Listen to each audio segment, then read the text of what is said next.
Hello student, Gargi tutorial ক্লাসে তোমাদের স্বাগত জানাই। দেখো, আজকে আমার বিষয় হলো বর্ধমান ইউনিভার্সিটি ফার্স্ট সেমিস্টার স্টুডেন্টদের জন্য যে তোমাদের ভিএসসি সাবজেক্টটা আছে, অর্থাৎ ভ্যালু অ্যাডেড কোর্স। দেখো, তোমাদের এই সিলেবাসটা আমি দিয়ে দিয়েছিলাম এর আগে। এর থেকে প্রথম যে অধ্যায়টা আছে সেখান থেকে কিছু শর্ট কোয়েশ্চেন তোমাদের দেওয়া আছে। এখন যেটা আমি দিয়ে দিচ্ছি অর্থাৎ বাস্তুতন্ত্র, এই বাস্তুতন্ত্র থেকে কিছু ইম্পর্টেন্ট কোয়েশ্চেন আমি তোমাদের দিয়ে দিচ্ছি। চলো দেখে নেওয়া যায় কি কি প্রশ্ন আছে। এক হচ্ছে, দেখো, ইকোসিস্টেমের বৈশিষ্ট্য হলো বলে এইভাবে তোমাদের দেবে, এমসিকিউ প্যাটার্নই হবে, কিন্তু তোমরা এই প্রশ্নগুলোকে কোয়েশ্চেনের আকারে করবে, কোয়েশ্চেন অ্যান্সারের আকারে করবে। তোমরা খাতায় যখন লিখবে এইভাবে লিখবে, ইকোসিস্টেমের বৈশিষ্ট্য কি বলে অ্যান্সারটা লিখবে। যদি এখানে দেখো ডি আছে অর্থাৎ সব কটাই আছে, তাহলে তোমরা লিখবে ইকোসিস্টেমের বৈশিষ্ট্য কি বলে তিনটেই লিখবে, অর্থাৎ এক হচ্ছে বায়োমাস, দুই হচ্ছে শক্তি প্রবাহ, তিন হচ্ছে পদার্থের চক্রাকার আবর্তন। দেখা গেল পরীক্ষার সময় তোমাদের এই তিনটের মধ্যে যে কোনো একটা দিয়ে দিল, অর্থাৎ যদি তোমরা তিনটে মনে রাখো তাহলে তোমাদের ওইটার অ্যান্সারটা সঠিক হবে। সেই জন্য তোমরা এটা প্রশ্নের আকারে করে অ্যান্সারগুলো করবে। এইভাবে আমি একটা বলে দিলাম এবং পরবর্তীতে আমি যেগুলো বলে দিচ্ছি সেগুলো তোমরা ক্লিয়ার করে নেবে এইভাবে। তাহলে 2 নম্বরে দেখো কি আছে, নিম্নলিখিত কোনটির দ্বারা খাদক স্তরে শক্তি সঞ্চয় হয়? অ্যান্সার কি? অ্যান্সার হচ্ছে তোমাদের নেট উৎপাদন। তারপরে দেখো, সংখ্যার পিরামিড সর্বদাই ঊর্ধ্বমুখী।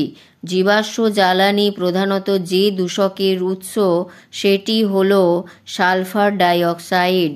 ইকোসিস্টেমের প্রধান উপাদান কি? ইকোসিস্টেমের প্রধান উপাদান হলো খাদ্য শৃঙ্খল ও বিয়োজক।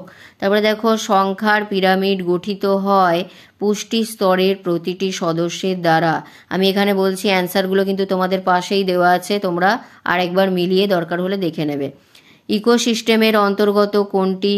এখানে দেখো সি অ্যান্সার আছে, এ এবং বি উভয়ই, অর্থাৎ খাদ্য জাল এবং খাদ্য শৃঙ্খল। তারপরে দেখো, পুকুরের বাস্তুতন্ত্রের সংখ্যার পিরামিড হলো কোনটা? অ্যান্সার ঊর্ধ্বমুখী। এরপরে দেখো এদিকে চলে আসছি, বনের বাস্তুতন্ত্রের সংখ্যার পিরামিড হলো, অ্যান্সার হচ্ছে তোমাদের ঊর্ধ্বমুখী। সর্বোচ্চ শক্তি গৃহীত হয় কার দ্বারা? উৎপাদকের দ্বারা। অরণ্যের বাস্তুতন্ত্রের সিংহের ট্রফিক লেভেল হলো, অ্যান্সার হবে T1।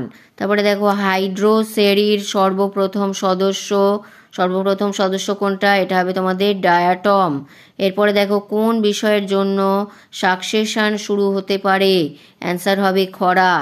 নিম্নলিখিত জীবগুলির মধ্যে কোনটি প্রথম শ্রেণীর খাদক? অ্যান্সার খরগোশ। মনুষ্য সৃষ্ট স্থলজ বাস্তুতন্ত্র হলো কোনটা? বোটানিক্যাল গার্ডেন ও পার্ক। বাস্তুতন্ত্রে শক্তি প্রবাহ হলো একমুখী। খাদ্য শৃঙ্খলের অন্তর্জালের ফলে সৃষ্টি হয় কি?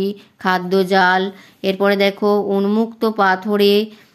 উন্মুক্ত পাথরে প্রাইমারি সাকসেশন শুরু করে কে? এটা হচ্ছে লাইকেন। নিম্নলিখিত কার ক্ষেত্রে সংখ্যার পিরামিড দেখা যায়? অ্যান্সার হচ্ছে জলাভূমি।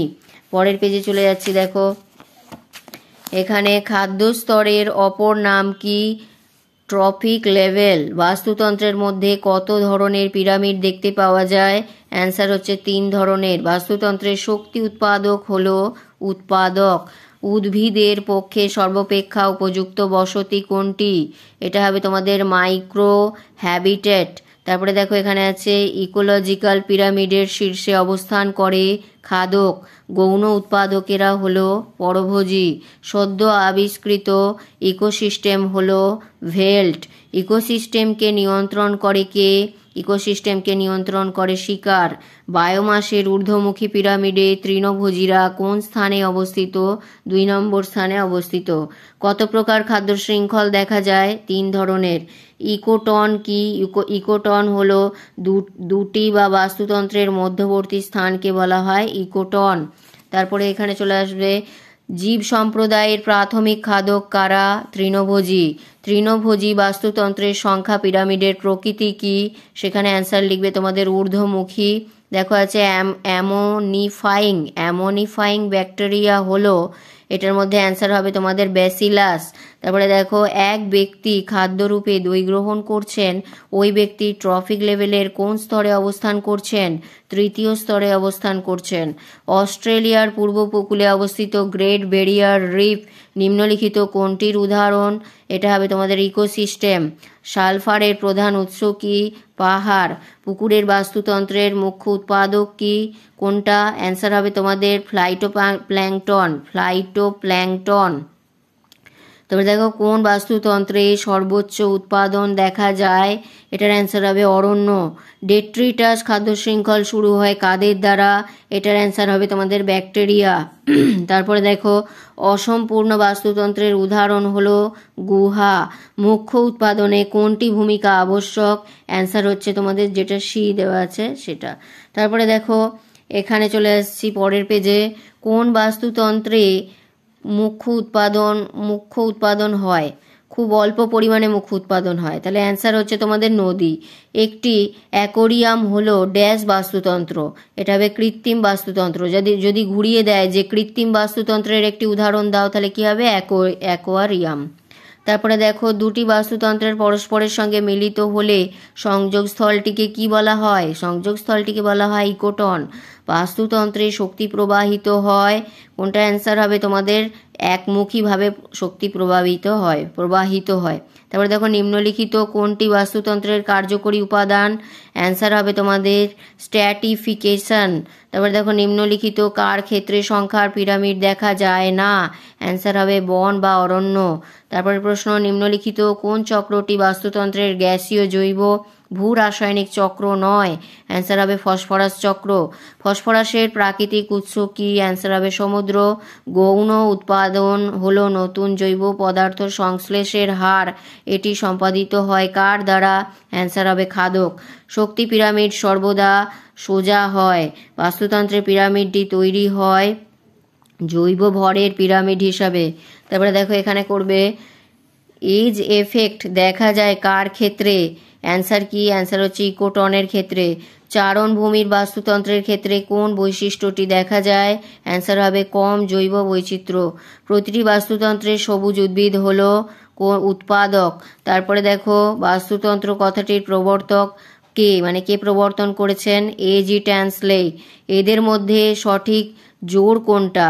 অ্যান্সার হচ্ছে তোমার এইটা, এখানে যেটা দেওয়া আছে দেখো জৈব বৈচিত্র্যের আশঙ্কার কারণ হিসাবে। এবং এখানে দেখো সবচেয়ে বেশি জৈব ভর সম্পন্ন বাস্তুতন্ত্র কোনটা? অ্যান্সার হচ্ছে বনভূমির বাস্তুতন্ত্র। সর্বাপেক্ষা স্থায়ী বাস্তুতন্ত্র কি? অ্যান্সার হচ্ছে সমুদ্র। কোনটির ক্ষেত্রে রিজার্ভার পুল দেখা যায়? আর্সেনিক। এবং মাইক্রো কনজিউমার হলো ব্যাকটেরিয়া। এবং 10% নিয়মের প্রবর্তক হলেন, কোনটা অ্যান্সার হবে তোমাদের? লিন্ডেম্যান। এই পর্যন্ত আমি বাস্তুতন্ত্র থেকে প্রশ্ন দিয়ে দিলাম। এর আগের যে প্রথম অধ্যায় সেটার থেকেও কিছু দেওয়া আছে, পরবর্তীতে চেষ্টা করব আমি আরও কিছু দেওয়ার। দেখে নাও ভিএসি তো তোমাদের যেহেতু এমসিকিউ টাইপের প্রশ্ন হবে, তাই প্রচুর পরিমাণে প্রশ্ন করতে হবে। কি কমন আসবে কি আসবে না সেগুলো কিন্তু বলা খুব কঠিনই ব্যাপার, তাও যেগুলো মনে হচ্ছে সেগুলো দিয়ে দেওয়ার চেষ্টা করলাম অধ্যায় ভিত্তিক। তাহলে এটা হচ্ছে তোমাদের ফার্স্ট অধ্যায় থেকে কিছুটা দেওয়া ছিল, এটা গেল সেকেন্ড অধ্যায়। এগুলো তোমরা খাতায় তুলবে এবং কোশ্চেনের আকারে তুলবে, বলে দিলাম কোশ্চেন অ্যান্সারের আকারে তুলে নিয়ে এখন থেকে পরীক্ষার প্রস্তুতি নাও। তাহলে এই বলে আমি ভিডিওটি শেষ করলাম, দেখা হচ্ছে আবার পরের ভিডিওতে।